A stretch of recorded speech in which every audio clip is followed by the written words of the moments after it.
En esta charla tradicionalista le damos la bienvenida por primera vez al canal al señor Luis del Valle, colega puertorriqueño, para hablar respecto al particular caso de Puerto Rico.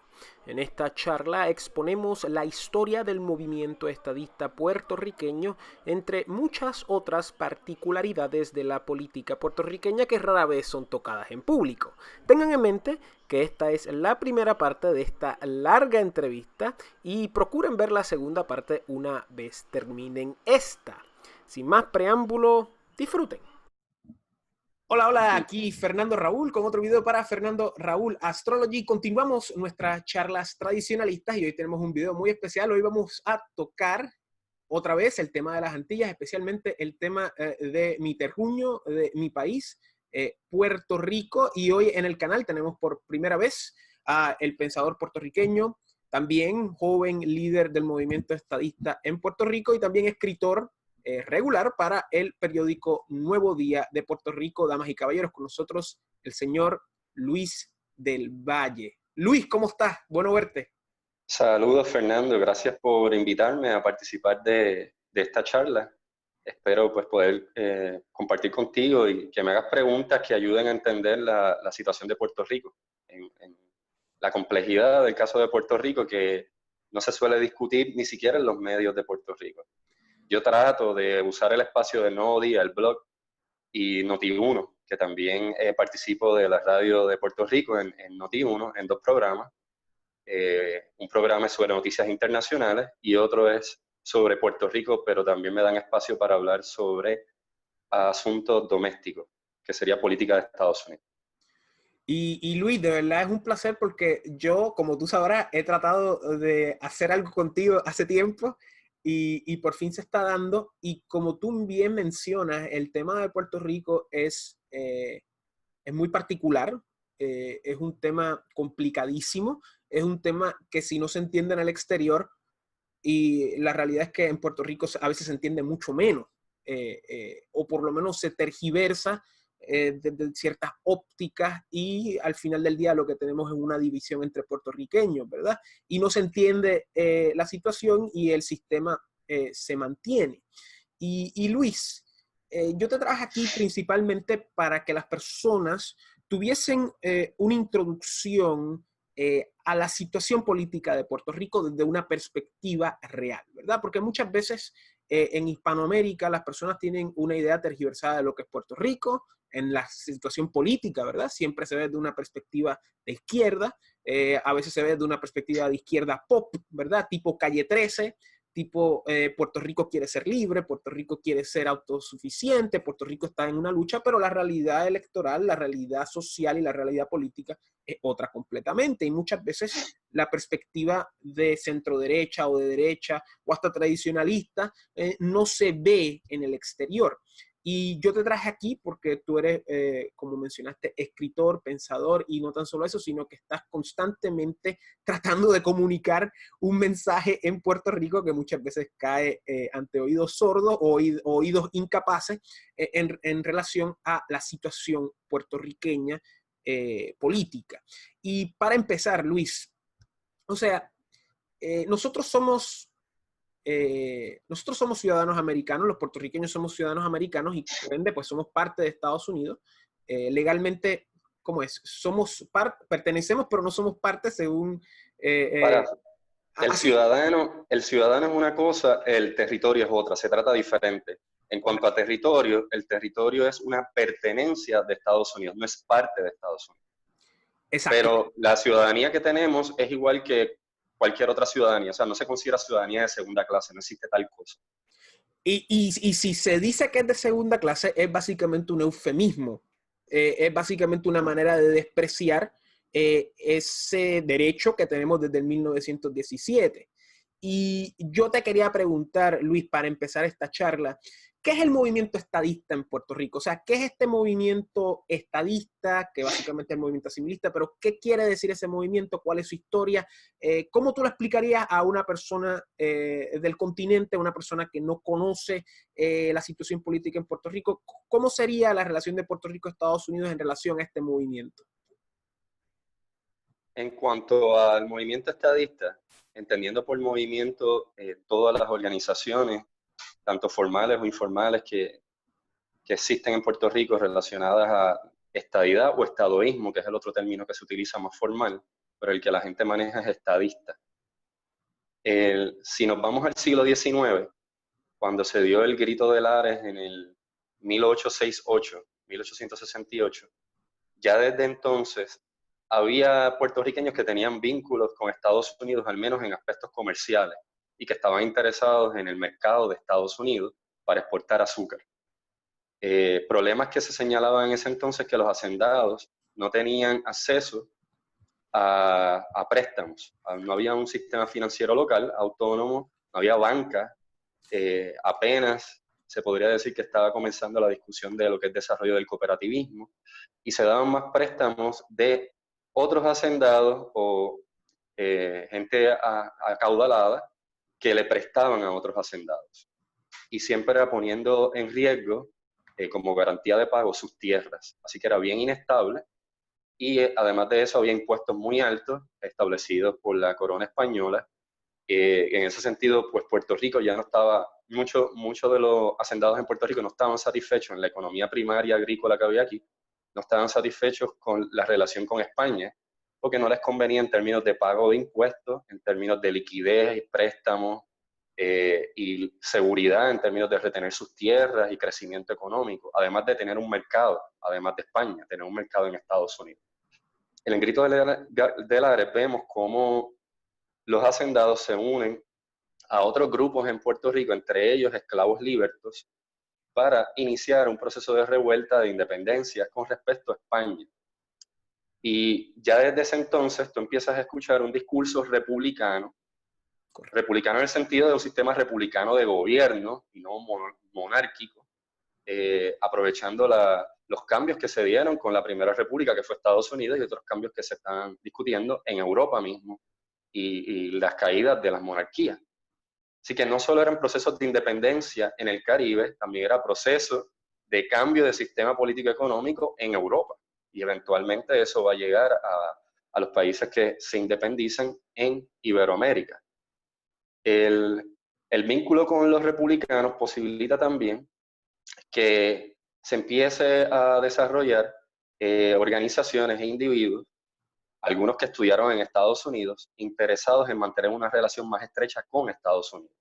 Y una relación estrecha con Estados Unidos puede ser muchas cosas, no necesariamente es anexión, pero implica acercarse más a Estados Unidos. O sea que ya vemos eso desde el siglo XIX, por unas condiciones económicas y una política fiscal española que era insostenible ya y que no permitía el crecimiento en Puerto Rico. Si nos vamos al momento en que se da la llamada Guerra del Azúcar o Guerra Hispanoamericana, se usan los dos nombres dependiendo del marco histórico. Guerra del Azúcar le van a llamar quienes entienden que lo que se estaba peleando era el mercado agrícola. Guerra hispanoamericana pues sería la guerra entre España y Estados Unidos, sería como una descripción más neutral, por decirlo de ese modo. En ese momento, cuando Estados Unidos llega a Puerto Rico, en esas primeras etapas se dan unos casos en el Tribunal Supremo de Estados Unidos que le llaman los casos insulares. Ya en 1901 comenzaron a presentarse esos casos, en un periodo donde hay una transición de gobierno militar hacia gobierno civil controlado por Estados Unidos, pero en esa transición era gobierno militar. Se llevan casos por hacendados y por distintos sectores, incluyendo empresarios de Estados Unidos, para evaluar cuál iba a ser el alcance de los derechos constitucionales de Estados Unidos, de la Constitución de Estados Unidos en Puerto Rico, si iban a aplicar a los puertorriqueños, a los residentes de Puerto Rico.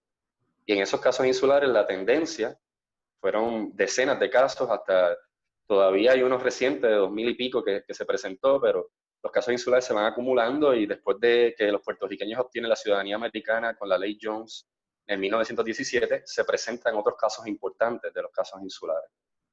Pero básicamente lo que soluciona el Tribunal Supremo es que en el territorio, mientras residen en el territorio, aun cuando sean ciudadanos americanos, después del 1917, no necesariamente aplican, no hay un alcance total de lo que es el derecho constitucional americano para los ciudadanos americanos residentes en Puerto Rico. Correcto. O sea que incluso antes y después de obtener la ciudadanía, se sostiene esa decisión de los casos insulares de que hay derechos que no van a aplicar al territorio no incorporado de Puerto Rico. Por ejemplo, no votamos por el presidente, no elegimos congresistas, algunos aspectos que tienen que ver con asuntos comerciales, comercio interestatal, etc.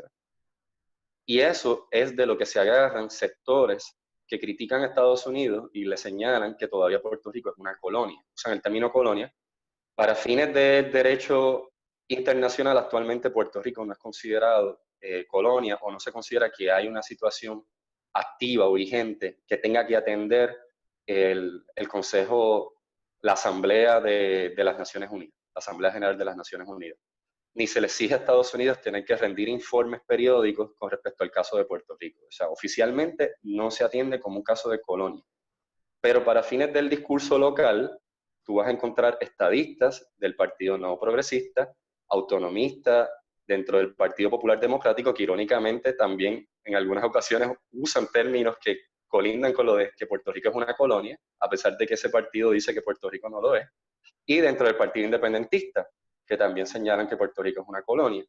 Lo vas a ver también personas independientes de otras organizaciones que tienen su preferencia de estatus, pero no militan en ningún partido y también hablan de colonia. Usan ese término. Pero eso es en la discusión cotidiana, mediática, política, pero no es lo que es el marco de derecho jurídico internacional o con la relación de Puerto Rico con Estados Unidos. Correcto. Oficialmente se atendió el estatus de Puerto Rico y el estatus actual es validado como legítimo. Correcto. Por eso es que no hay una emergencia de que haya un cambio de estatus. Y la ONU no lo atiende como una emergencia, ni la Organización de Estados Americanos tampoco lo atiende como una emergencia.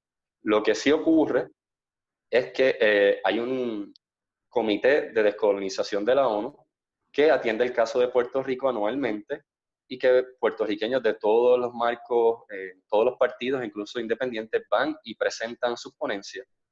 Y lo que suele declarar ese comité es lo que ya se reconoce en las resoluciones de la ONU, que es que Puerto Rico, como cualquier otro pueblo o nación, tiene derecho a libre determinación. Y puesto que tiene derecho a libre determinación, también se reconoce su derecho a la independencia. Los pueblos tienen derecho a la independencia. Pero el pueblo de Puerto Rico nunca Jamás ha solicitado la independencia, nunca, formalmente, un proceso legítimo, con credibilidad, tipo referéndum, consulta, eso no ha ocurrido. Ni siquiera ha tenido un apoyo significativo que ceda de un 5%. Ha tenido un 4 punto y pico, 3 punto y pico, o sea, ha variado en varias consultas de estatus que se han hecho, pero que han sido no vinculantes, una de ellas en el 1967, que tuvo oposición del entonces Partido Republicano, Partido Estadista Republicano, que también fue el Partido Estadista Puertorriqueño. Ese partido fue evolucionando, tuvo varios nombres, pero terminó siendo Partido Estadista Republicano. Se supone que eran estadistas de una línea conservadora fiscal, vinculados a Estados Unidos con conexiones con el Partido Republicano Nacional, que participaban en las asambleas y las convenciones del Partido Republicano de Estados Unidos Nacional. Pues en ese partido Miguel Ángel García Méndez se separa en ese sentido de la postura a favor de validar la consulta del 1967, porque él entendía que era no vinculante. Vamos a ver que eso ocurre en las demás consultas de estatus en la historia de Puerto Rico bajo Pedro Rosselló en el 93 y en el 98, que Pedro Rosselló es del Partido Nuevo Progresista. Ocurre también en la consulta que realiza Luis Fortuño, considerado republicano del Partido Nuevo Progresista, que hace una consulta en el 2012, y la última consulta más reciente bajo la administración actual del PNP de Ricardo Rosselló, que hizo una consulta en el 2017. Todas las consultas han sido señaladas como no vinculantes, sin un acuerdo bilateral entre Congreso de Estados Unidos, pueblo de Puerto Rico, o sea, con una ley habilitadora de la legislatura de Puerto Rico, y sin apoyo local pleno. Es decir, se hacen las consultas, pero hay oposición local. En el caso del 67 fueron los mismos republicanos, estadistas, quienes se opusieron, y Luis A. Ferré, que es el fundador del Partido Nuevo Progresista, que actualmente está vigente ese partido, y que es el más cercano, se podría decir, a los republicanos hoy día. No es un partido republicano, pero es el más cercano, donde los republicanos suelen participar.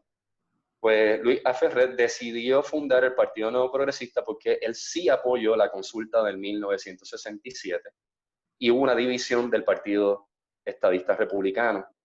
El Partido Estadista Republicano pierde las elecciones en 68 y desde entonces el Partido Nuevo Progresista pasa a ser el partido principal y en crecimiento que representa a los estadistas y que al representar a los estadistas y a aquellos que quieren un vínculo con los partidos nacionales en Estados Unidos, termina siendo el partido que alberga demócratas y republicanos. O sea que el PNP históricamente evoluciona de partidos republicanos estadistas y termina convirtiéndose en un partido híbrido de demócratas y republicanos. Y eso es lo que está vigente hasta hoy día, desde el 68 para acá, estamos hablando de varias décadas, alrededor de 50 décadas, de partidos híbridos sin una definición o marco socioeconómico claro. Ni en lo moral, ni en lo social, ni en lo fiscal, ni en lo económico están claros. Es indefinido, porque el tema principal es el estatus. El estatus es lo que atiende el PNP, lo que atiende el PPD, lo que atiende el Partido Independentista puertorriqueño. A los partidos en Puerto Rico evolucionar, igual pasó con los independentistas. Los independentistas vienen de partidos y movimientos socialistas, sindicalistas, nacionalistas. Incluso hubo republicanos, porque la historia de Puerto Rico tiene independentistas republicanos, que evolucionaron y finalmente terminan con el Partido Independentista Puertorriqueño convertido en un partido de izquierda. Oye, que en un momento dado se consideró socialdemócrata, pero muy temprano tuvo socialistas de una línea dura y tuvo algunos que se identificaban con el comunismo, los tuvo.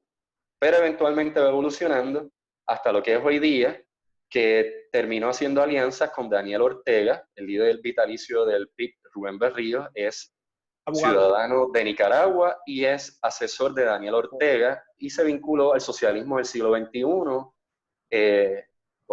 y el socialismo democrático de Estados Unidos. O sea que el Partido Independentista tuvo un tiempo de ir de una izquierda más radical, clásica, más cercana al marxismo, se movió al centro y volvió y se movió a la izquierda. Y ahora se está moviendo a la izquierda nuevamente. Correcto. Y que Puerto Rico lo que tiene son partidos del centro hacia la izquierda.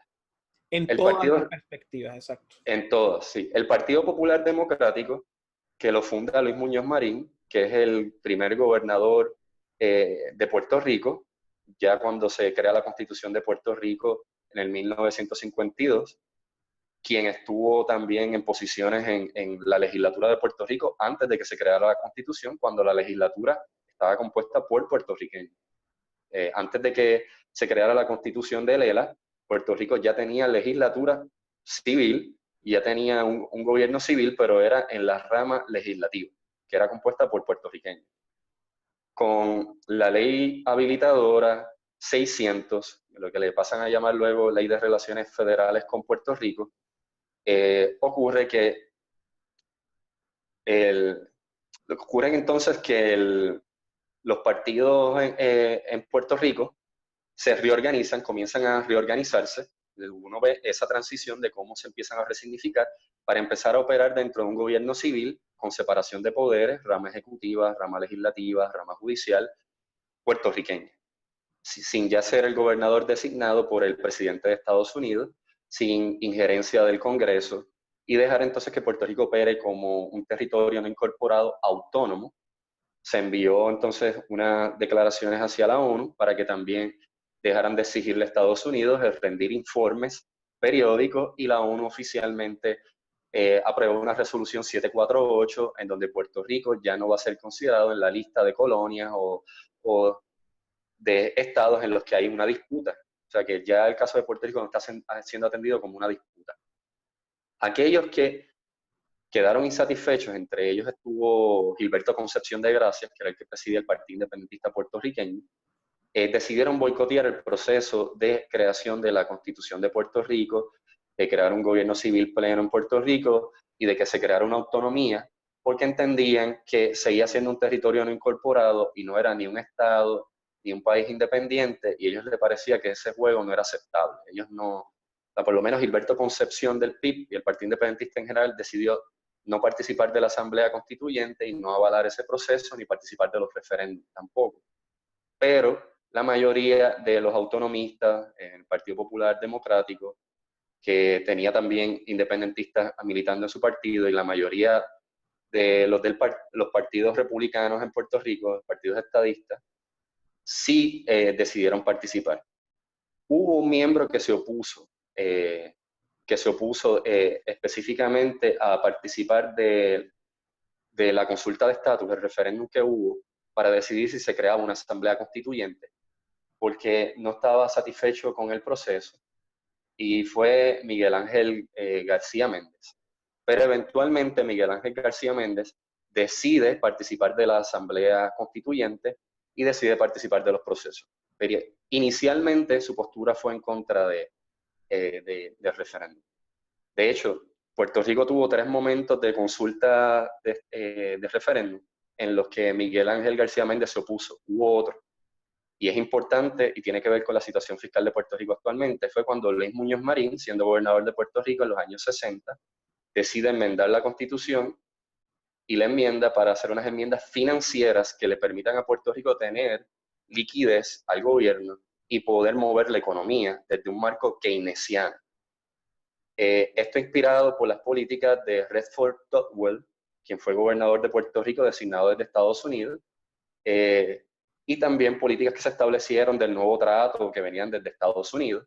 Querían establecerlas en Puerto Rico y desarrollar a Puerto Rico de una economía agrícola a una economía de segundo tipo industrial. Correcto. Pero con el gobierno activo, participando todo el tiempo, creando negocios, incluso monopolios estatales, desarrollando las carreteras, electrificando, desarrollando los acueductos, pero con fondos de gobierno. El gobierno sí va a endeudar, pero sí va a endeudar para desarrollar la obra permanente, la obra civil, y esto se da enmendando la Constitución. Se aprobó con un 80%, el Partido Estadista puertorriqueño, que luego es Partido Estadista Republicano, se opuso, Miguel Ángel García Méndez se opuso, porque entendía que eventualmente iba a llevar a endeudamiento, y él tenía razón. Correcto.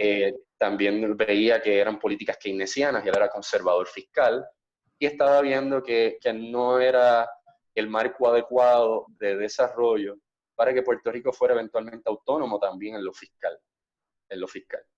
Eventualmente Puerto Rico terminó endeudado, como se predijo. Y el Partido Popular Democrático tuvo una historia de continuar con políticas de endeudamiento, porque Rafael Hernández Colón, en los años 80, también gobernador de Puerto Rico y presidente del Partido Popular Democrático, en el 84 al 92, creó la deuda extraconstitucional, una deuda que permitía violar la Constitución, básicamente. Y fíjate que aquí hubo complicidad de todos los partidos, porque no fueron a los tribunales y no le dieron seguimiento a eso. Siguieron cogiendo prestado más allá del límite del servicio de la deuda que establecía la Constitución, enmendada por Luis Muñoz Marín. O sea, el mismo Luis Muñoz Marín propone una enmienda, establece un límite a lo que se puede coger prestado, establece que hay que pagar primero la deuda antes que cualquier servicio gubernamental como garantía de pago, y eso es algo a lo que García Méndez se opuso, porque veía que estabas comprometiendo la estabilidad y la seguridad del Estado, porque ibas a pagar primero deuda antes que servicios del Estado. O sea, había un riesgo grande ahí, que es el riesgo de que un gobierno grande se corrompe. Y eventualmente eso fue lo que ocurrió en la historia de Puerto Rico, con participación del PNP, del PPD y el PIB, a través de, yo digo, la complicidad de estar dentro de la Comisión Estatal de Elecciones, acomodado, poniendo trabas a los partidos nuevos y siendo cómplice de los dos partidos mayoritarios, porque su fiscalización no fue efectiva, no fue una fiscalización efectiva. Y no, bueno, continúa, déjame que termine, sí. Entonces, lo que yo veo es que el Partido Independentista tuvo una etapa con Gilberto Concepción de Gracia en la que tuvo un argumento moral fuerte cuando se opuso a la ley habilitadora 600, que permitía crear una constitución, hacer una asamblea constituyente, crear un gobierno civil autónomo, pero no garantizaba la estadidad ni la independencia. Lo que iba a haber un proceso que se le puede llamar transitorio, y quedaba de los puertorriqueños organizarse y moverse hacia la estadidad o hacia la independencia eventualmente, o la libre asociación. Gilberto Concepción de Gracia en ese momento representó, se podría decir, un argumento moral fuerte, bien definido, y estaba en su derecho de defenderlo. Pero en ese entonces ni Luis A. Ferré, que es el líder del Partido Nuevo Progresista, que actualmente está vigente, el Partido Estadista, ni Luis Muñoz Marín, el líder del Partido Popular Democrático, que todavía está vigente, y que era un partido que en ese entonces tenía muchos independentistas, además de otros que querían el autonomismo, ninguno asumió la postura de Gilberto Concepción. Sin embargo, esos partidos van evolucionando y vemos cómo ese discurso de Gilberto Concepción de Gracia es el que adoptan todos los políticos hoy día en Puerto Rico. Te hablan de no estamos satisfechos con la decisión del 52, eso fue un engaño, Puerto Rico es una colonia, a la ONU y Estados Unidos se pusieron de acuerdo, hay que volver al Comité de Descolonización y pedir que Puerto Rico vuelva a una lista de colonias. O sea, asumen el discurso de Gilberto Concepción después de 50 años de endeudar a Puerto Rico y de quedarse callado. Claro. Pero el mismo PIB evolucionó y se quedó callado por mucho tiempo en términos de la fiscalización de la deuda extraconstitucional, de los préstamos que se hacían ilegalmente y de un trabajo también de poner trabas a los partidos nuevos que se estaban inscribiendo, porque Puerto Rico en varios momentos se inscribieron partidos nuevos. En los 80 surgió un partido que es una división del Partido Nuevo Progresista, que ese partido de Hernán Padilla fue el que lo fundó, él fue alcalde de San Juan por el Partido Nuevo Progresista, se llamaba el Partido Renovación Puertorriqueña, PRP. Pues en los 80 surgió una división del PNP. No ganó, no logró su objetivo, pero fue uno de los momentos en que el PNP empieza a tener roces internos con respecto a su modo de proceder. Y vemos esto también que ocurre en la década del 2000, cuando entra el nuevo siglo, con el surgimiento del Partido Acción Civil, que ayuda eventualmente a la formación del MAP, el Partido Puertorriqueños por Puerto Rico, y eventualmente surge también el Partido del Pueblo Trabajador, que era un partido de izquierda, el MUS, el Partido Unión Soberanista, y candidaturas independientes, que hoy día tenemos candidatos independientes que ganaron escaños en el Senado por acumulación. En varias ocasiones en donde han surgido candidaturas independientes o partidos se han querido inscribir, el PIB no ha sido activo, ayudando en ese proceso de competencia. Y hay una razón. Libre de las ideas. Correcto. Así que el PIB ha hecho alianza con el PNP y con el PPD en varias ocasiones para ellos inscribirse, aun cuando en 4 cuatrenios consecutivos no han quedado inscritos en las elecciones, e incluso en su historia, varias veces en su historia, no han quedado inscritos en las elecciones. Pero los partidos tradicionales, PNP y PPD, ya han facilitado el poder inscribirse rápido y que sea el partido que una a los realengos y no hay una competencia real. O sea, yo no he visto el PIB activo siendo un partido que fomenta la competencia de las ideas, y yo entiendo que ha intentado monopolizar incluso el discurso independentista, no reconociendo que no todos los independentistas piensan igual y que hay independentistas en Puerto Rico que cuando van a atender asuntos fiscales, por ejemplo, conozco libertarios que se quejan de que en Puerto Rico la independencia la asocian con el socialismo. Hay socialistas de distintas líneas, desde socialdemócratas incluso hasta algunos que se vinculan con el marxismo, que no militan en el PIB. Así que el PIB nos representa a todos los independentistas en Puerto Rico. Tanto así que el Partido Popular Democrático manejó muy bien un concepto que se llama melonismo. Es un fenómeno histórico para atraer votantes independentistas al Partido Popular Democrático y poder vencer al Partido Nuevo Progresista, que era el partido en crecimiento. Correcto. Para poder vencer al Partido Nuevo Progresista hicieron alianza con los independentistas. En otras palabras, llamaron a los que en una vez estuvieron dentro del Partido Popular Democrático cuando fue fundado, que hubo muchos independentistas en él, los llamaron nuevamente, vengan al partido a cambio de puestos de trabajo, contratos en el gobierno y otras posiciones para que el partido se sostuviera competente contra el PNP. Y al PIB lo mantuvieron como un partido que habla en nombre de la independencia, pero que en la práctica no representa a todos los independentistas. O sea, que esa confabulación entre los 3 partidos limitó el desarrollo de las ideas. ¡Súper! O sea, has dado un desglose excelente de lo que sería la historia, digamos, política post segunda mitad siglo XX hasta hoy en día en Puerto Rico. Yo he apuntado varias cosas que me gustaría añadir.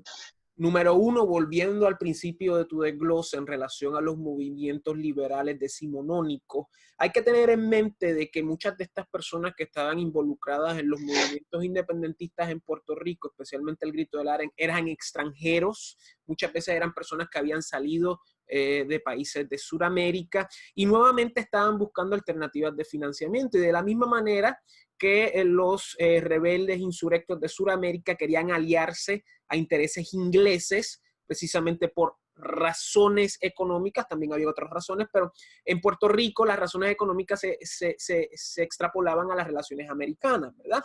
Porque el financiamiento se veía a través de esa metrópolis y no a través de la metrópolis inglesa. Claro, estamos hablando de que ya para esta época donde Puerto Rico está teniendo estos movimientos, ya todos los países suramericanos han independizado, a menos Cuba, Filipinas y Guam.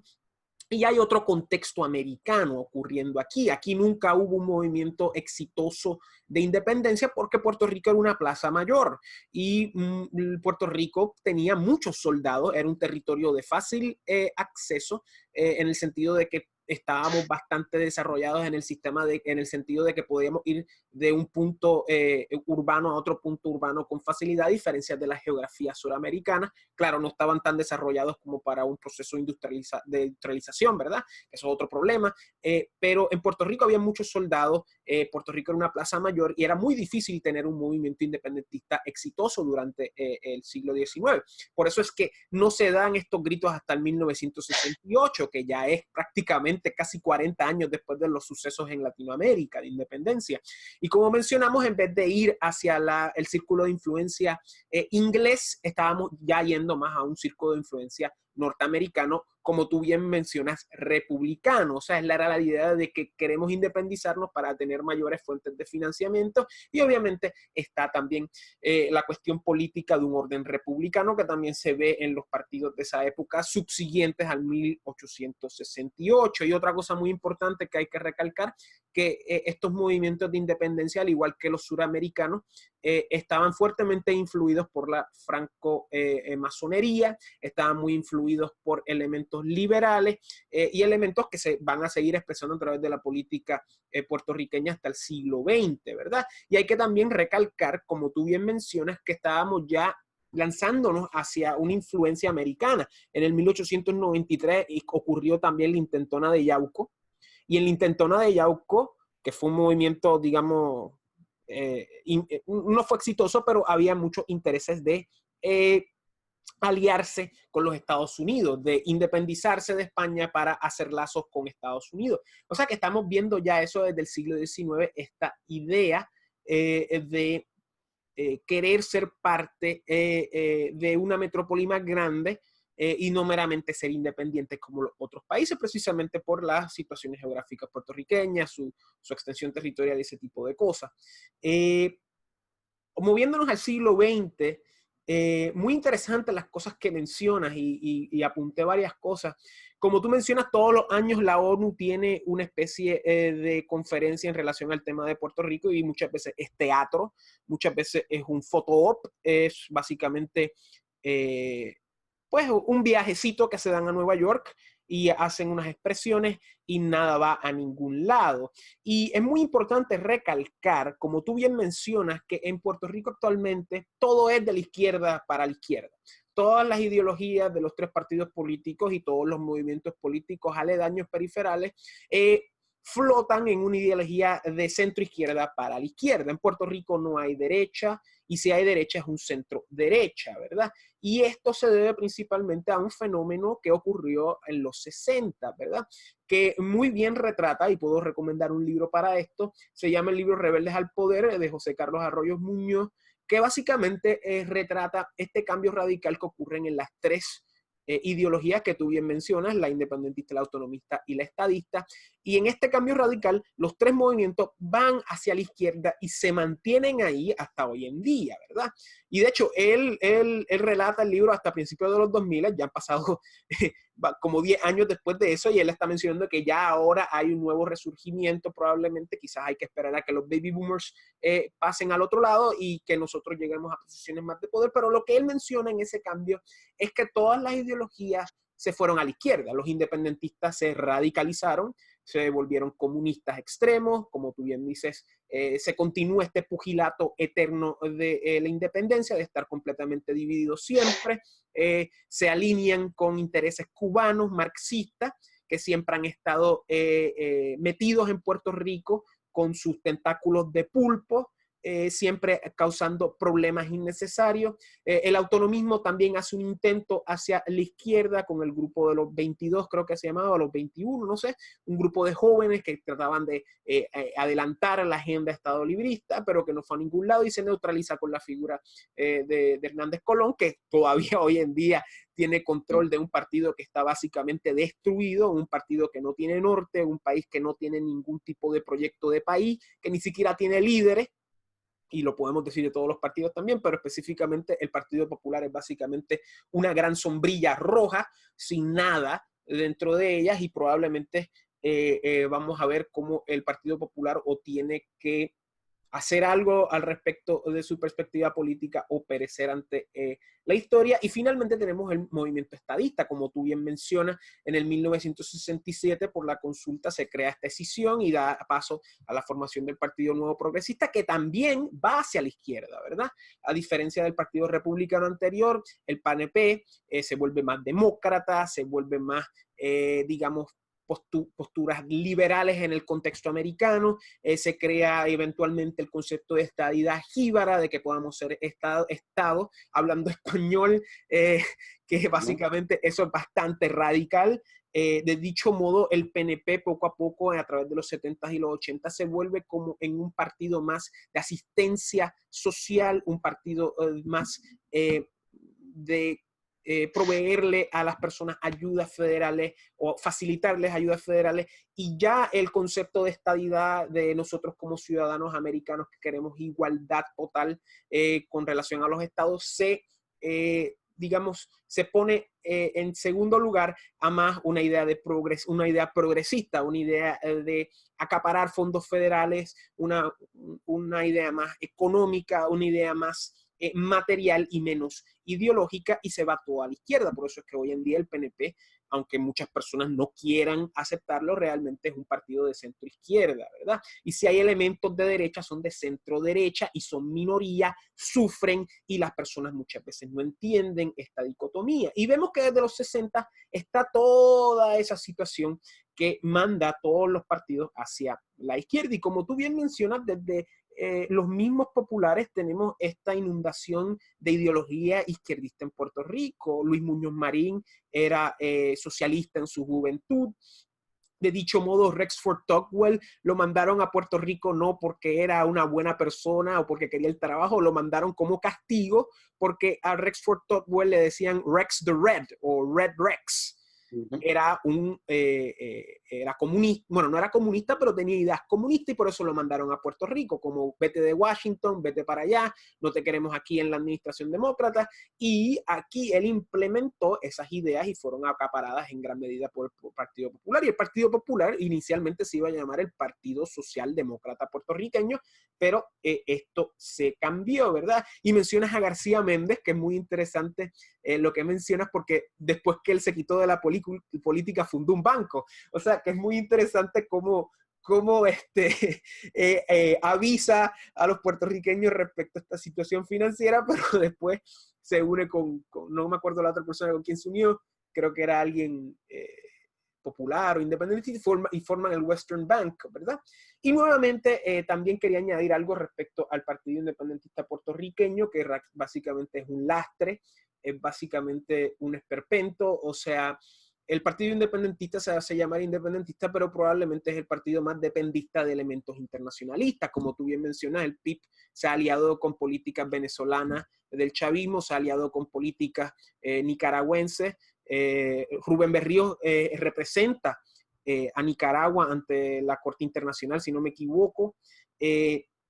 Y de dicho modo, los independentistas del Partido Independentista se han aliado con la Internacional Socialista, y sin duda alguna son de izquierda. Claro, podemos decir que son socialdemócratas y no tan de izquierda, y a la misma vez tienen sus relaciones cubanas, que los cubanos marxistas en Puerto Rico por los últimos 50 años han causado muerte, han causado muchos desastres en Puerto Rico, que muchas veces ni se habla de ellos, ¿verdad? Sí, te quería aclarar algo de eso. Dígame. Mucha gente no, cuando hablan de Oscar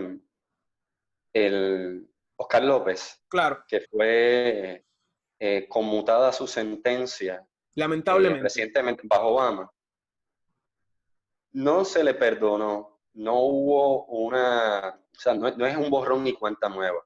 Él se supone que cumpla con un comportamiento que se entienda que no está continuando con unas prácticas sediciosas o que pueda cometer delitos similares a los que cometió. Porque a él se le ofreció un perdón bajo Clinton y él no lo aceptó. Y lo que se le pedía era que pidiera disculpas por los delitos cometidos. Él Y él nunca no lo lo hizo. hizo. Con Obama tampoco. Por eso Obama entonces lo que decide es hacer un tipo de conmutación en donde no eliminas la pena, básicamente lo escarcelas, le permites interactuar en el mundo civil, le permites viajar, pero se le evalúa, se le puede evaluar. Es decir, él no puede cometer actos de sedición. De hecho, nadie puede hacerlo, pero él en particular va a ser evaluado de que no esté violando, ¿no? Las condiciones de su libertad. Ahora, ¿qué pasa? Que lo representan como si fuera un preso político. Un Pero preso no lo político es. lo que implicaría es que en Puerto Rico haya un sistema autoritario de cualquier Correcto, tipo, correcto.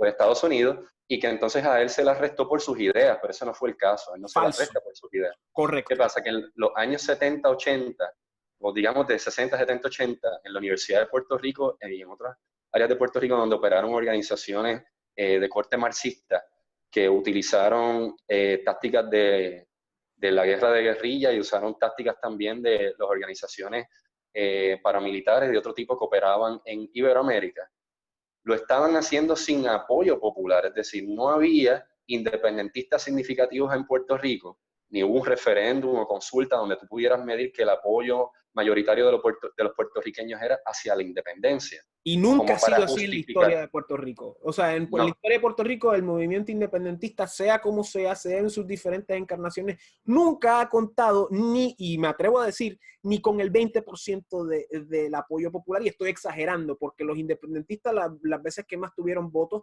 fue luego de la guerra de Corea, en los 50.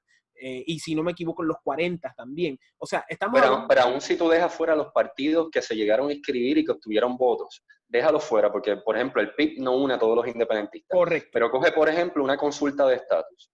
Coge todas las consultas. Están por debajo del 5% en todas. Correcto. Correcto. En todas. E incluso sí, si buscas cada uno de los partidos independentistas que existió, sea socialista, sea nacionalista y el nombre que sea, también tuvieron un porcentaje muy bajo. Y Correcto. cuando surgían partidos nuevos, los partidos nuevos solían sacar más votos que ellos. De hecho, el de Hernán Padilla sacó más votos que el PIB en los 80. Y el PPT superó al PIB también. De hecho, ninguno de los dos quedó inscrito, pero el PPT, el PPR, Puertorriqueño logró, por Partidos Puerto Rico. Puertorriqueños por Puerto Rico, logró más votos que el PIB en su primer intento. Claro. En su primer intento. Yo trabajé en ese partido en esa elección, correcto. Alessandra Lúgaro como candidata independiente y el mismo año otro candidato independiente, Manuel Sidre, los dos tuvieron más votos que el PIB por separado. Por separado, cada uno superó al PIB. Y entonces hay que tener en mente que el PIB subsiste básicamente por influencias internacionales. Estamos hablando de un organismo que dice ser independentista, que dice ser autónomo, pero que realmente está respaldado por intereses socialistas internacionales y subsiste mayoritariamente por esas influencias, ¿verdad? Subsiste por personas ajenas al marco político americano puertorriqueño, influencias internacionales, y ahí podemos poner influencias cubanas, influencias sudamericanas y hasta europeas, y subsiste principalmente por el respaldo de elementos que no son ni puertorriqueños ni estadounidenses, y eso hay que recalcarlo muy bien, porque los independentistas siempre están en su pugilato eterno divisorio, peleando por estupideces, hablando de que Puerto Rico despierta, pero realmente ellos son los que tienen que despertar la realidad que la mayoría de los puertorriqueños nunca han querido desasociarse de la metrópoli, ya sea España o ya sea Estados Unidos, y nunca han querido desasociarse de sus derechos, ¿verdad? Y el caso de este caballero que es, ¿cómo es que se llama? El comunista, este caballero, el que... De Puerto Rico, Sí, Oscar, el caso de Oscar. Miren, yo me crié independentista, mi bisabuelo fundó el Partido Independentista y yo me acuerdo yo ir a estas actividades independentistas por años, ver la carpa de este señor abandonada. Muchas personas ni siquiera le prestaban atención, nada más daban un peso y continuaban. El movimiento independentista se sostiene de modas, ¿verdad? Primero fue Vieques, que Vieques yo yo creo que Vieques se fue no solamente por los puertorriqueños, sino un plan internacional de reducir bases a través del mundo americano y relocalizarlas en otros lados. Dígame, continúa. Que el caso de Vieques es importante que lo traigas porque tanto Vieques como lo de Oscar López, el escarcelarlo, entre otros asuntos, los independentistas lo han utilizado para decir, mira todo el apoyo que tenemos, cuando realmente son temas que van más en el plano civil, Y trascienden, claro. donde personas que son PNP, del Partido No Progresista, Partido Popular, también colaboraron o contribuyeron, y no se veía como un asunto del estatus. Es decir, tú puedes ser estadista, proamericano, pudiste haber ido a la guerra de Vietnam, estar orgulloso de ser un veterano y haber estado a favor de que la Marina saliera de Vieques por razones ambientales o por razones de salud, o la razón que fuera. O sea, una persona podía asumir esa postura, es lo que quiero decir. Así que decir que todo el que participó en las protestas en contra de la presencia de la Marina en Vieques es independentista es falso. Y los independentistas en Puerto Rico han vivido mucho de movimientos que surgen por un asunto civil, que puede ser salud, puede ser un tema económico. Por ejemplo, ahora mismo que se está hablando de la Junta de Supervisión Fiscal, que fue creada por la Ley Federal Promesa para atender la situación fiscal de Puerto Rico, estabilizar las finanzas del gobierno, reestructurar la deuda, comenzar a pagar y encaminar a Puerto Rico económicamente.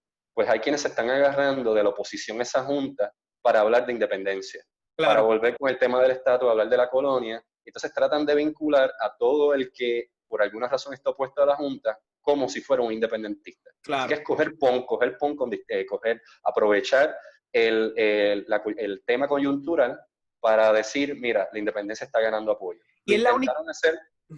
Lo intentaron hacer en la última consulta de estatus del 2017, que hubo un acuerdo entre el Partido Independentista y el Partido No Progresista para hacer una consulta en la que solo se dieran dos alternativas, una es la estadidad y la otra fuera la independencia y la libre asociación en una sola columna, lo cual no procede en derecho porque si la libre asociación se considera una alternativa con su propia definición, debe tener su propia columna. Pero hubo una manipulación del proceso y la ley 7, que es la ley 7 de este cuatrenio, que se aprobó en 2017, básicamente se redactó con los intereses del PIB y del PNP para dejar fuera al Partido Popular y a los autonomistas y al estatus actual, y para que el PIB tuviera la oportunidad y los independentistas de unir la libre asociación con la independencia y que pareciera que el apoyo a la independencia era mayor del que realmente tiene. O sea, que era una manipulación del proceso. Se enmendó la Ley 7 porque el Departamento de Justicia Federal dijo que eso no se podía hacer, que pues, evidentemente es un proceso manipulado, no tiene credibilidad, no es inclusivo. Y entonces el PNP decide incluir el estatus actual, pero manipularon el nombre en vez de escribir ELA, Estado Libre Asociado, que es como lo conocen, es el trademark de esa alternativa, como lo conocen los autonomistas. Como lo conoce el pueblo puertorriqueño. Exacto. Y como lo conocen los puertorriqueños, pusieron condición territorial actual, entonces jugaron con los términos, estatus territorial actual. Entonces, cuando tú juegas con los términos, la gente, el elector, cuando va a la papeleta no entiende qué es lo que le estás poniendo allí. De hecho, yo he sido funcionario de colegio, he sido delegado de Partido Republicano y de Partido No Progresista, de ambos. Y he estado observador de colegio y he denunciado cuando hay irregularidades, incluso del mismo partido en el que yo estoy. Es decir, actualmente no estoy en ninguno de los dos partidos, pero mientras estuve delegado en unas primarias del Partido Republicano Nacional, las elecciones para las precandidaturas presidenciales en Puerto Rico, denuncié las irregularidades. Yo soy de esa manera. Aunque yo esté en un partido, no voy a ser cómplice de irregularidades ni de ningún tipo de fraude. Por eso no te quieren en ningún lado, como a mí. Sí, exacto.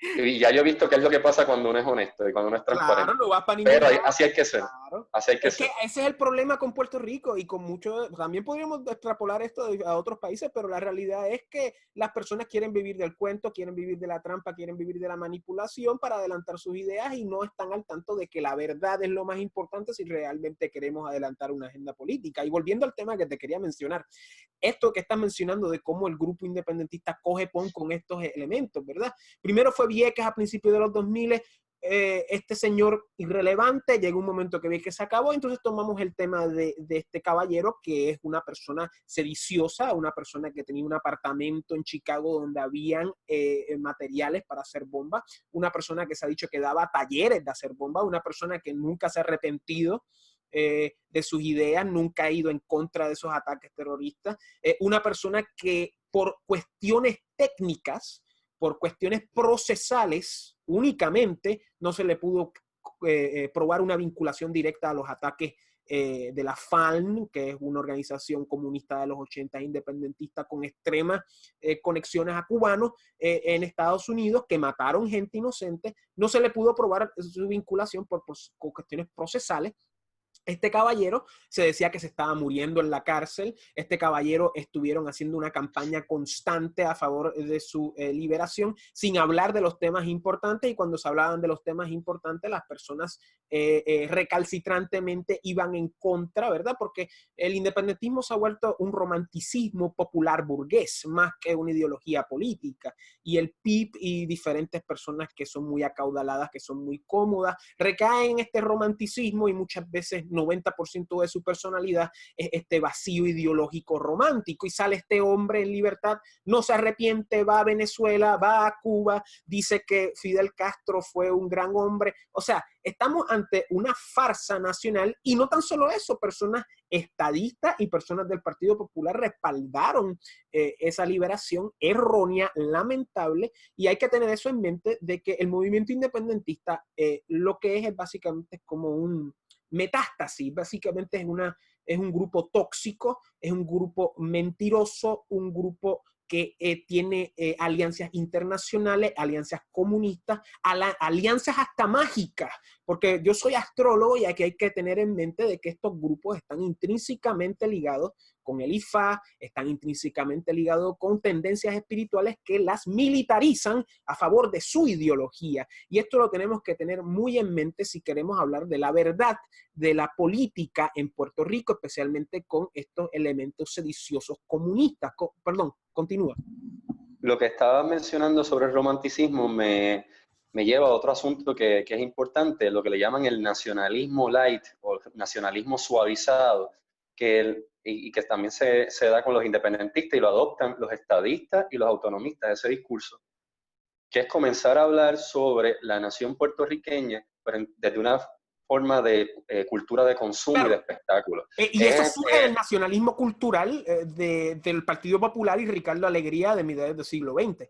O sea, sí, Ricardo Alegría en el Instituto de Cultura, él presidió el Instituto de Cultura, y esta agencia, esta oficina de gobierno básicamente se dedicó a definir lo que es la cultura puertorriqueña, muy similar a como lo hacen en Cuba y en otros países que crean este tipo de institutos. Redefinirla, mejor dicho. Sí, pero entonces lo hace desde la perspectiva, desde un marco ideológico socialista y desde la perspectiva de los independentistas, pero sin tomar en cuenta a otros sectores. Entonces lo puertorriqueño es aquello que los independentistas entienden que es lo puertorriqueño. Por ejemplo, si tú hablas inglés, o eres un puertorriqueño nacido en Nueva York, de familia de ascendencia puertorriqueña, o naciste en Puerto Rico y te fuiste a vivir a los Estados Unidos, eso no es puertorriqueño. Claro. Pasó con el Macho Camacho, un boxeador puertorriqueño que estuvo en cuestión de si era puertorriqueño o no. Gigi Fernández ganó una medalla de oro por Estados Unidos, ella es puertorriqueña, y cuestionaron su puertorriqueñidad y porque su medalla no la ganó por Puerto Rico. Pasó también con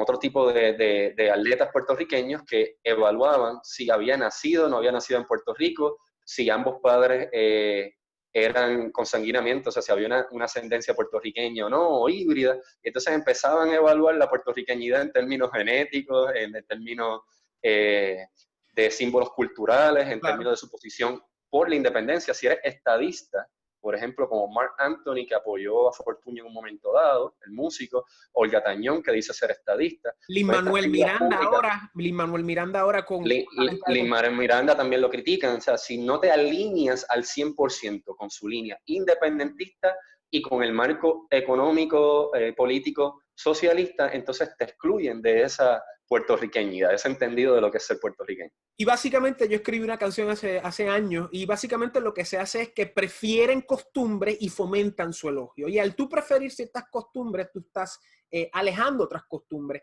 Y lamentablemente lo que hizo ese movimiento con los populares fue redefinir la puertorriqueñidad y cambiarla de una hispanidad neta, una hispanidad católica, una hispanidad hispana, una hispanidad donde el español y la cultura hispánica era el centro, se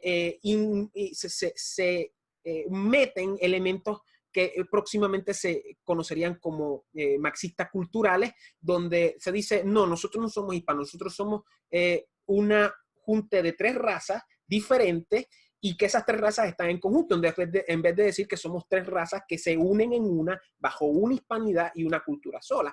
Y tenemos eso expresándose hoy en día a través de lo que es el nacionalismo light o nacionalismo cultural, ¿verdad? O sea que el nacionalismo light también lo adopta el PNP y el PPD. Correcto. Pero entonces crean una contradicción porque, por ejemplo, dentro del PNP está operando unos que por un lado dicen queremos ser un estado de Estados Unidos, pero queremos mantener la cultura puertorriqueña. La Según estadidad la jíbara, definición, la estadidad y, jíbara. entonces, y cuando la definen se parece a lo que Ricardo Alegría definió desde el Instituto de Cultura, que es lo que nos enseñaron en la escuela secundaria, en las escuelas de Puerto Rico, Y bajo por el sistema eso, de instrucción pública. claro, y por eso Ricardo Alegría es un hombre brillante, es un genio, que eso es admirable, pero eso también se debe al giro a la izquierda de los 60 y por eso es que hoy en día vemos a estadistas hablando de Puerto Rico como si fuera una colonia, estamos hablando de los mismos estadolibristas algunas veces, porque hay que recordar, el Partido Popular son como 5 grupos en uno, ¿verdad? Y los 5 se detestan, pero tienen una alianza en pro de un aparato político, partidista. Y todo este discurso se debe a ese marco izquierdista que se fomenta a través de ese cambio en los 60. Y, wow, nada más te he hecho la primera pregunta y todavía me faltan unas cuantas más. Oye, Luis, te quería decir algo, por si acaso, no diera el tiempo, pero que se cubra. no, yo no tengo prisa, yo la puedo dividir en 2 partes, no te preocupes. Pues en términos del Partido Nuevo Progresista, cuando adopta ese discurso de el gueto latinoamericano, un estado tipo gueto que mantiene la misma cultura de los negros y los hispanos en Estados Unidos, que el Partido Demócrata los amarra y los atrae Es con muy fondos federales. que es muy Usan subjetivo. fondos federales, usan Correcto.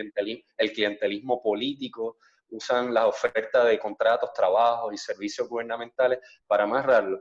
Pues el PNP se mueve hacia ese proyecto y complace más al demócrata que al republicano de Estados Unidos en ese sentido, en su discurso.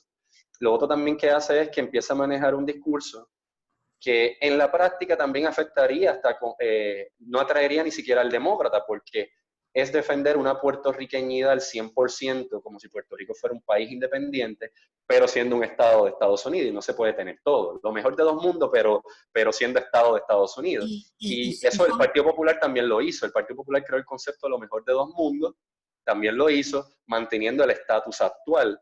Pero se supone que Luis Muñoz Marín, él lo dijo, y yo leí su discurso, de hecho fui a la Fundación Luis Muñoz Marín, una biblioteca con una colección de los escritos de Muñoz y todo tipo de documentos relacionados a su gobierno, y básicamente él dijo, él era bilingüe y dominaba muy bien el inglés, en universidades de Estados Unidos, en Harvard y en otras instituciones, comunicó en varias ocasiones su proyecto de desarrollo económico de Puerto Rico, que eventualmente Puerto Rico iba a pagar impuestos federales a la IRS, que Puerto Rico iba a tener autonomía fiscal, que ya no iba a ser necesario endeudarse para poder desarrollar la economía, que iba a tener un capital local, que iba a tener empresarios locales. O sea, Muñoz no estaba pensando su proyecto de ELA como lo piensan actualmente los 3 partidos. Endeudémonos, posterguemos los problemas, manejemos una economía irresponsable, seamos plectócratas, caquistócratas, es decir, mediocres y corruptos, y no nos importa el bienestar de Puerto Rico. No, Muñoz tenía un proyecto económico, un proyecto fiscal que tú podías no estar de acuerdo con él, como muchos de los republicanos,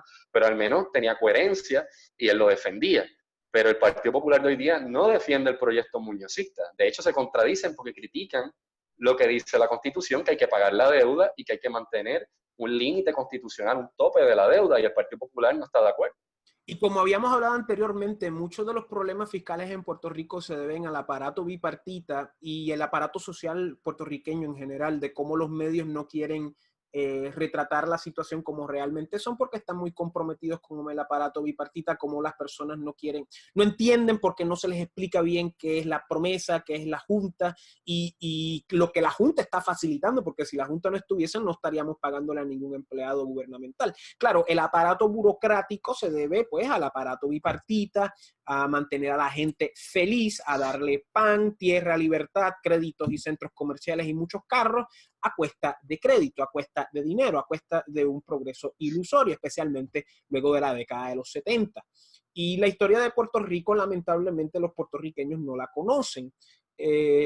Y lo que hemos hablado aquí es básicamente un 101 de historia de Puerto Rico política post Estado Libre Asociado.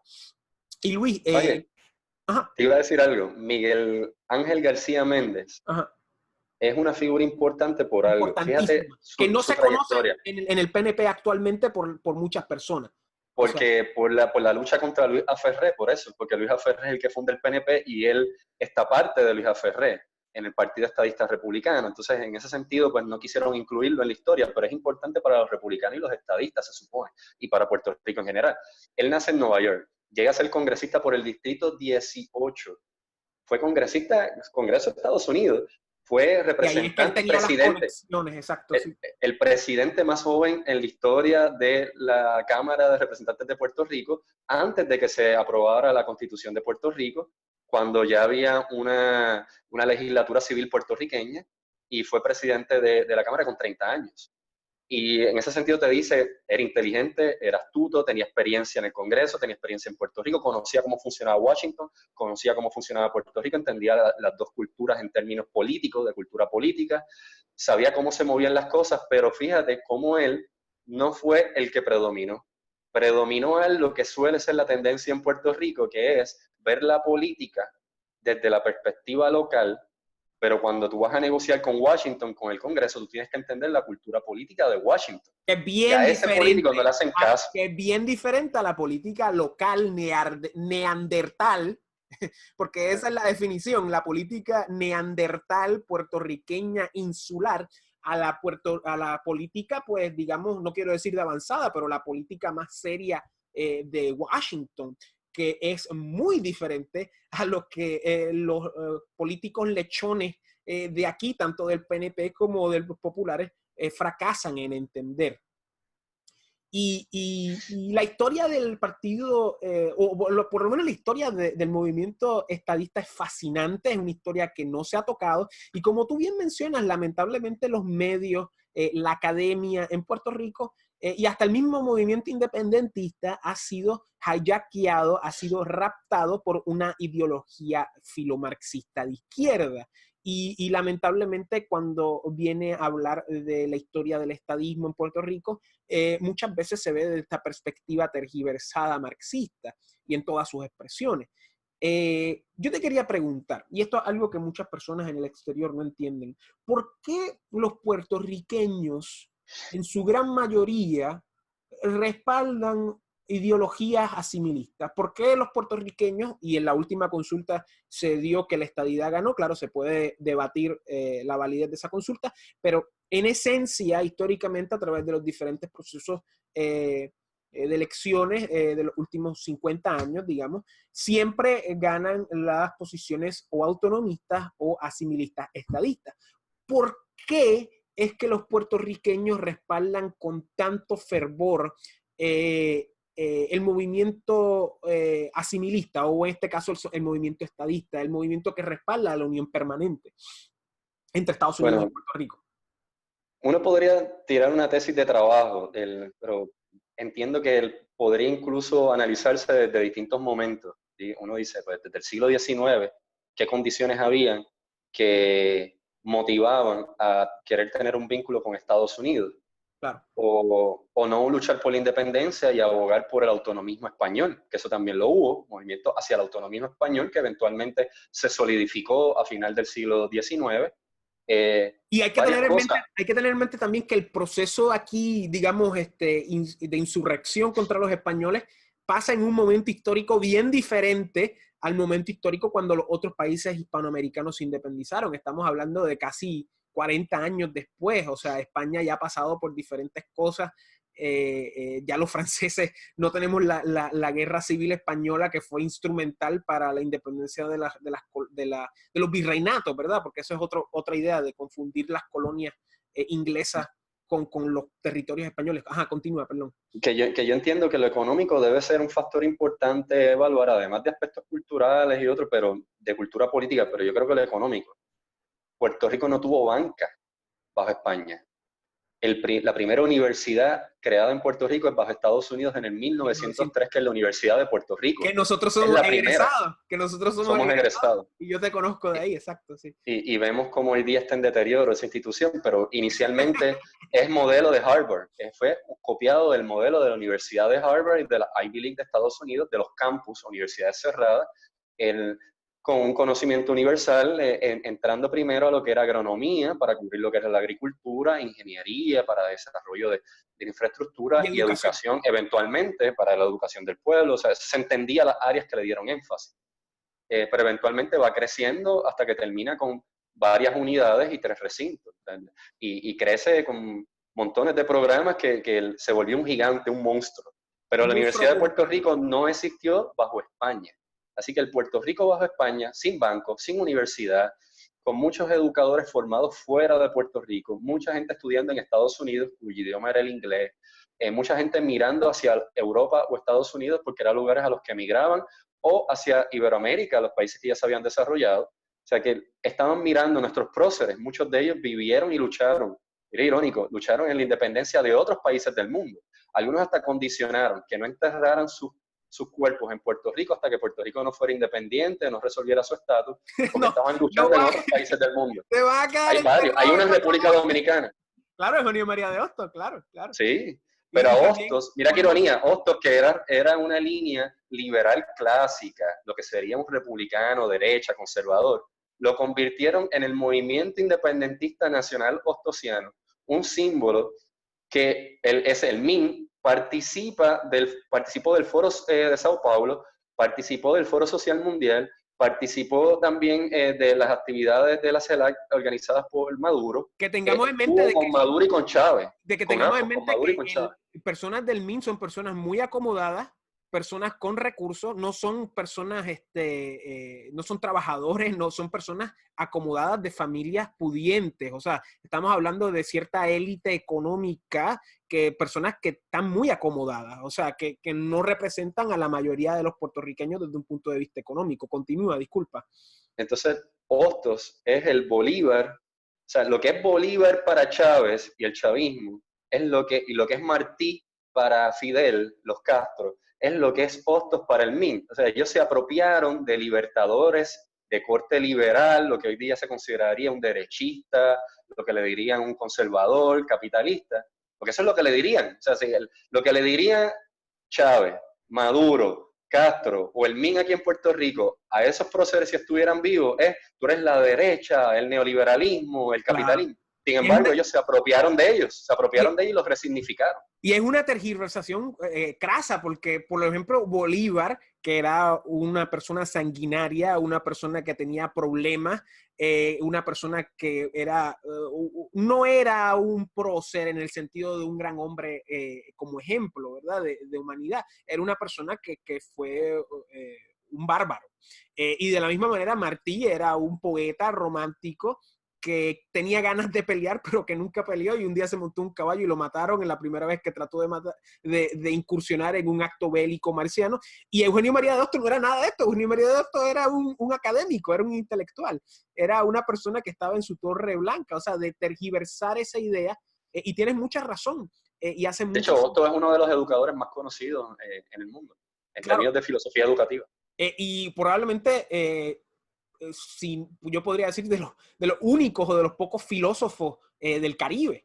O sea, y no tan solo eso, luego de la invasión, de la invasión norteamericana en 1898, él junto a Jena y el autor de La Charca, Senogandía, fueron a Washington a entrevistarse con McKinley y a hablar de la situación de Puerto Rico. O sea que hasta cierto punto, y eso fue justo al final de su vida, ¿verdad?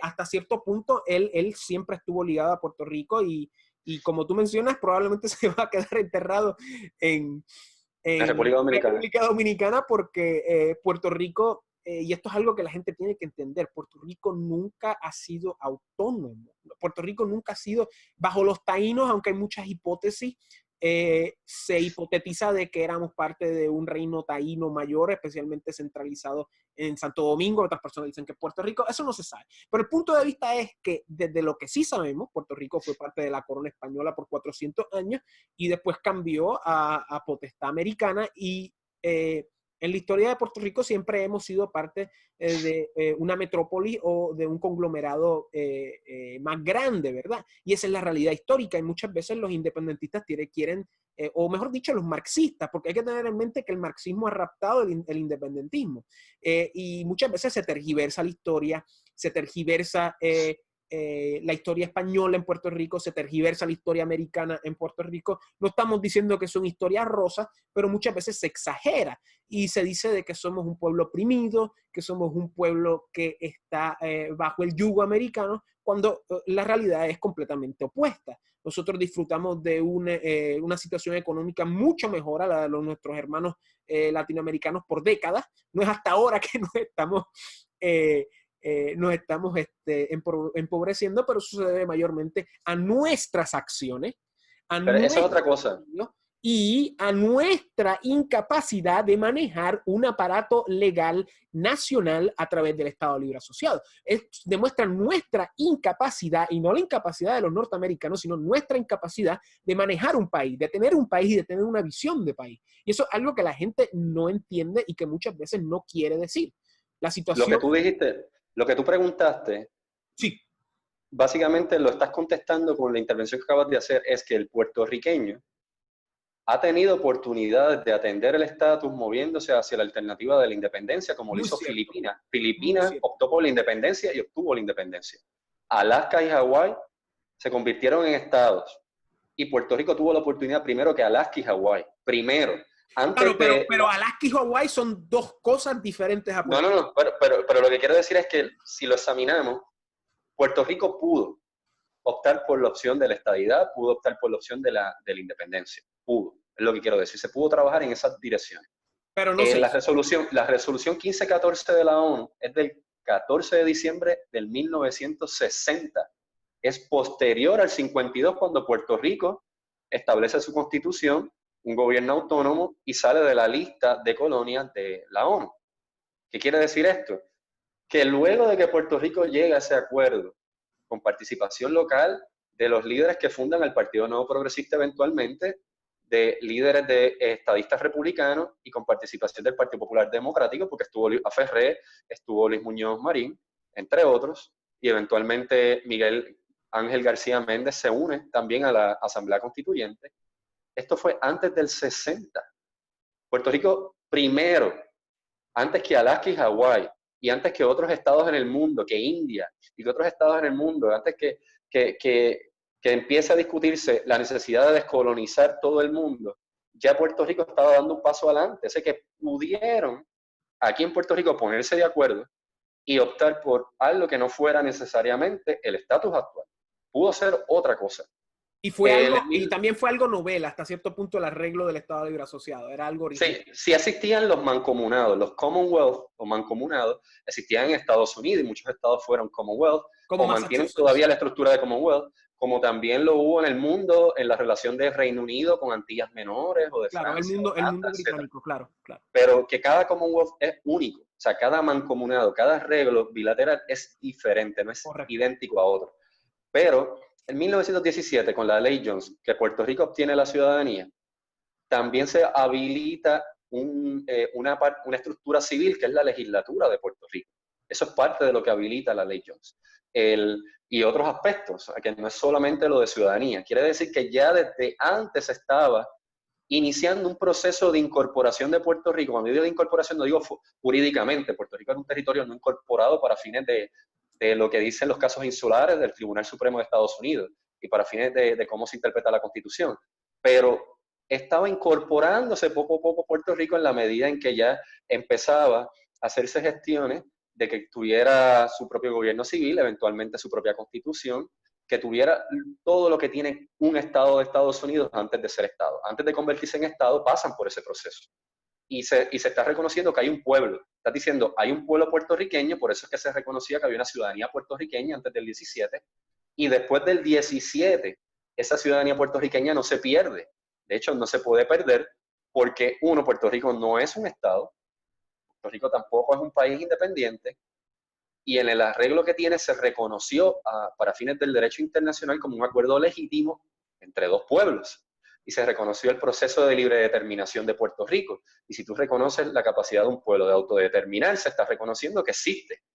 Ya de entrada lo estás reconociendo de facto. O sea, cuando alguien dice en el 17 Puerto Rico no existía, o a partir Falso, del 17 murió la puertorriqueñidad, falso. o en el 52 murió la puertorriqueñidad, Pero pues es mira, falso. es más pero es más que eso, Luis, lleva esa idea más allá. La puertorriqueñidad nunca ha existido.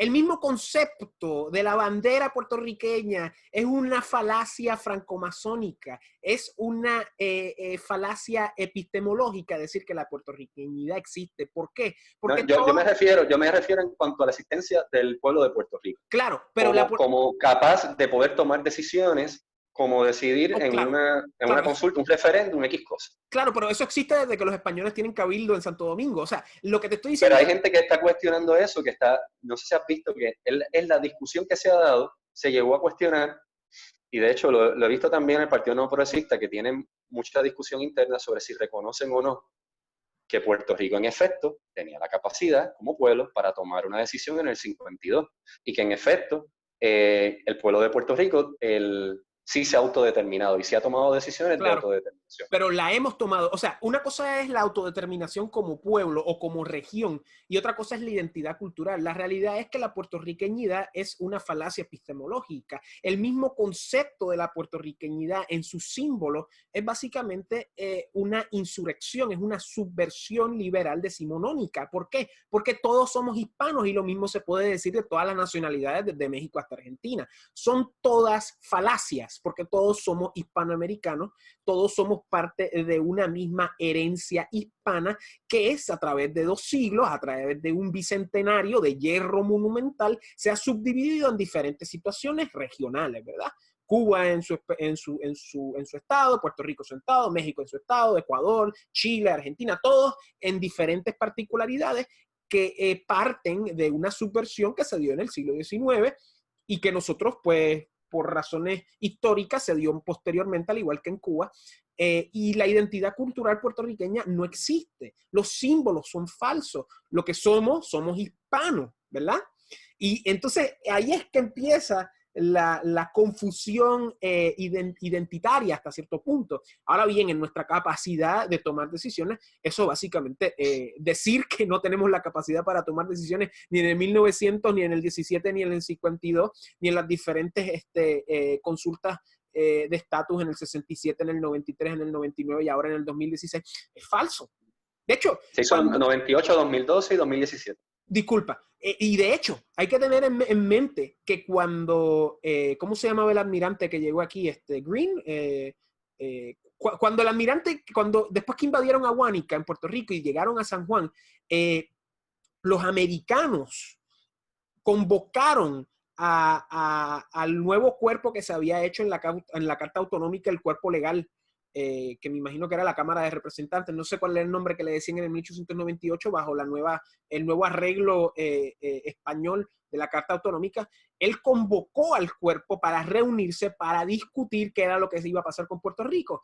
Y en ese momento, el grupo de Luis Muñoz Rivera y el otro grupo, que no me acuerdo de quién era, se pusieron a pelear. Él dijo, pues no, se acabó. Y ahí fue que empezó la ley Foraker, por la incapacidad de esos grupos de mantenerse en diálogo y coordinar con las fuerzas que acababan de conquistar a Puerto Rico en arreglar Eso es importante, la cuestión de los periodos de transición. Puerto Rico, en ese periodo, en ese momento, bajo la ley Fora, que es el de gobierno militar, está en un periodo 1900. de transición. Pero estamos hablando así, 1900, 1902, es un periodo corto, no es un periodo largo. Correcto. Es transición a lo que se puede establecer un gobierno civil, ya sea manejado por los Estados Unidos o sea local.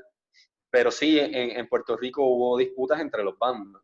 Y hasta hoy día sigue pasando que no se ponen de acuerdo sobre el método para tomar una decisión. Es decir, ¿cuál es el método que vamos a escoger para autodeterminar?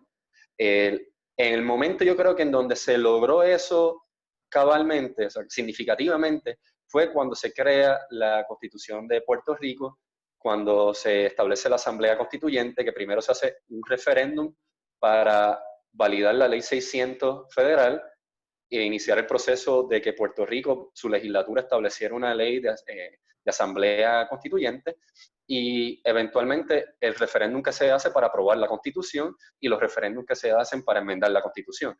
Esos procesos sí, esos procesos lograron eventualmente tener un apoyo significativo y la participación fue un 80%, pero cuesta en Puerto Rico que se pongan de acuerdo al menos en el método para tomar una decisión de autodeterminación. Por lo menos el método. Puede ser independentista, puede ser autonomista, estado librista, puede ser libre asociacionista o estadista, pero al menos respeta un proceso y acepta la decisión que tome el pueblo de Puerto Rico. Pero ¿qué pasa? Que los bandos en Puerto Rico, cuando ven que están perdiendo, boicotean los procesos, entorpecen, hacen aguajes, es decir, aparentan que quieren resolver el asunto cuando no quieren. Ha pasado varias veces. Claro. Ninguna de las anteriores fue la consulta de estatus del 98. No se pusieron de acuerdo y se añadió una columna, quinta columna, que decía ninguna de las anteriores. Y esa fue la columna que ganó, que te dice algo. Ninguna de las anteriores se traduce en no nos pusimos de acuerdo. Claro. No nos pusimos de acuerdo. Y se queda lo que hay. Claro. Y eso es lo que sucede con... Estamos explorando otras cosas, pero nada, continuamos. El punto es que ese es uno de los problemas más grandes con los populares, que no definen su ideología claramente y se mantienen estancados, ¿verdad? Y podemos hablar de eso en otra entrevista. Pero eso se puede, eso en particular, hay autonomistas que lo hicieron. Y Muñoz, se podría decirle Muñoz Marín como pues, el punto de partida, que fue presidente del partido, gobernador de Puerto Rico y uno de los miembros de la Asamblea Constituyente. Pero que eventualmente en el Partido Popular se va perdiendo lo que es el definir claramente la misión del partido, clara, no ambigua, y que entonces los líderes principales del partido y sobre todo su presidente lo puedan explicar en cualquier foro, incluyendo en el Congreso. Eso se ha perdido. Cada uno va con que si él a soberano, que claro, apareció en la consulta de estatus. El problema era que él ha mejorado. Claro. Es que históricamente desde la fundación del PPD siempre eran como 3 o 4 grupos. Y al principio fue exitoso porque Muñoz y Fernández Hissén representaba ese punto centrista, ¿verdad? Ese punto centro de no irse muy hacia el asimilismo, que ya eran, pues, digamos, Jaime Benítez, Teodoro Moscoso, eran más asimilistas en el sentido de que eran más hacia la metrópoli, y los elementos de los jóvenes que eran más, pues, digamos, de independizarse, y eso se convirtió y ya era para después de los 60, pues no hay un norte, ¿verdad?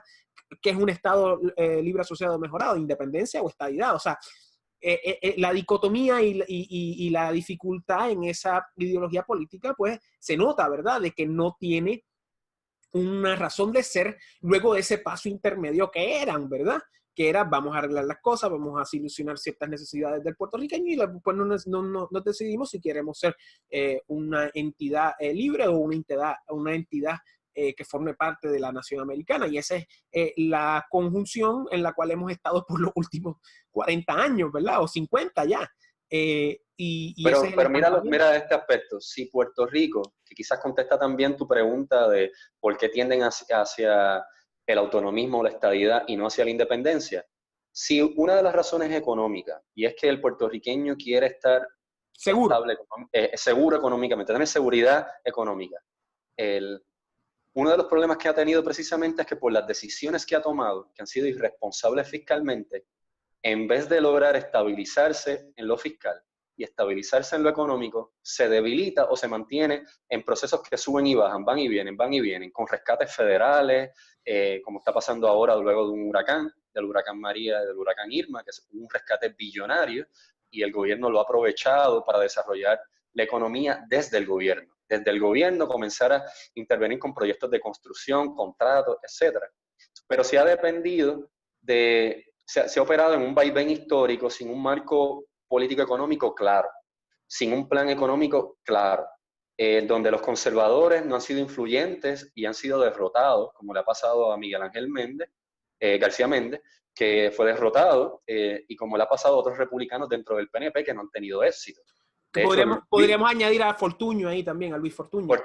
Fortuño era republicano, un republicano que algunos dirán que es Rhino, moderado, Republican in name only, pero realmente en lo que es el marco ideológico él se proyectaba como republicano, conservador fiscal. Pero en la práctica, como gobernador de Puerto Rico, solo estuvo 4 años, igual que Ferré, que se consideraba republicano y solo estuvo 4 años. Los únicos 2 gobernadores considerados republicanos solo duraron 4 años. Solo 4 años. El primer gobernador del PNP y Fortuño. Y ambos gobernadores no tuvieron éxito siendo reelectos ni manteniendo una base sólida republicana en las estructuras de toma de decisión de la directiva del partido, porque en la cultura política de Puerto Rico, fiscal y económica, la tendencia es a que el gobierno tiene que ser grande, no puede despedir empleados, no puede cerrar agencias, tiene que proteger a los sindicatos. Tiene que dar bonos. Tiene que usar el clientelismo político para ganar las elecciones, y hay gente que vive en proyectos de vivienda de gobierno que dependen de la asistencia federal y que el gobierno coordina los fondos federales. Entonces se han mantenido en ese sistema. Que es la razón por la cual Puerto Rico sufre de un estancamiento político y social. No se mueve ni en lo económico, ni en lo fiscal, ni en ningún aspecto. El aparato bipartita es la razón principal de nuestra situación. No tiene que ver una cuestión de ideología ni de estatus, es básicamente la realidad de que hemos creado una burocracia monstruosa y hemos creado generaciones de personas que no son autosuficientes y que no quieren ser autosuficientes y que estamos complacidos con ello. Te quería mencionar también